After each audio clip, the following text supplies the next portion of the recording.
I'm still pretty new to the huddle scene, and so hearing from other people who've been doing this, who have had success, who have really thriving, healthy groups, I want to hear from them, and that's going to really help me go to my students and give them those few minutes, make those few minutes more valuable and meaningful to them. And so that's why I want to come and listen to others who know more than I do. What do you think of the E3 framework, too, that was put in front of you today? Yeah, I mean, so it's simple enough that you can repeat it and everybody's going to understand what you're trying to do. And of course, that first element of engaging people, that's more than just your time together in the huddle. It's encouraging students to go and do that on their own time. For me, to do that on my own time. And then obviously, once people have come, they know Jesus, equipping them with the Word, obviously critical. And then, empowering students, which ultimately I think is what all of us adults here in this room want to do.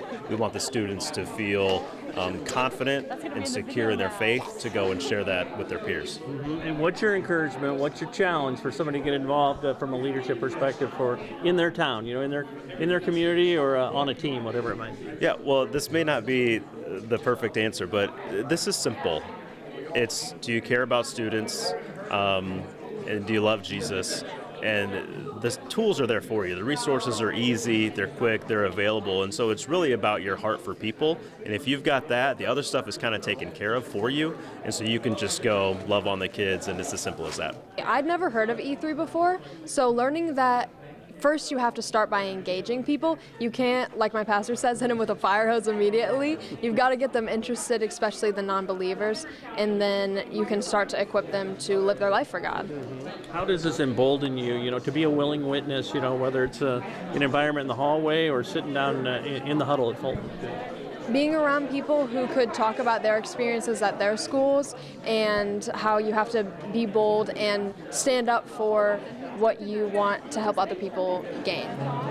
Well, the Fulton Huddle's taken on a great life. I mean, how encouraged are you, and what's your challenge and encouragement to other kids to get involved with FCA? I really think that kids are afraid to come if they don't know enough, that if they're not living a perfect life, if they're making mistakes, but that's why you should come. You should come because everybody's growing and everybody's making mistakes, and that's why you should be surrounded a community like FCA. It was just a lot of fun getting to learn about what FCA really is about, because I've seen E3 printed all over the place, and I didn't know exactly what it was about, and this is a nice refresh and just digging deep and learn about what we are meant to do as an FCA leader. Well, you've got a year under your belt as a leader, too. What's your challenge to other Christian athletes, students out there to take ownership and lead at their school? Just don't be afraid to step out of your comfort zone. It's easier said than done. It's a risk, but it's a risk worth taking.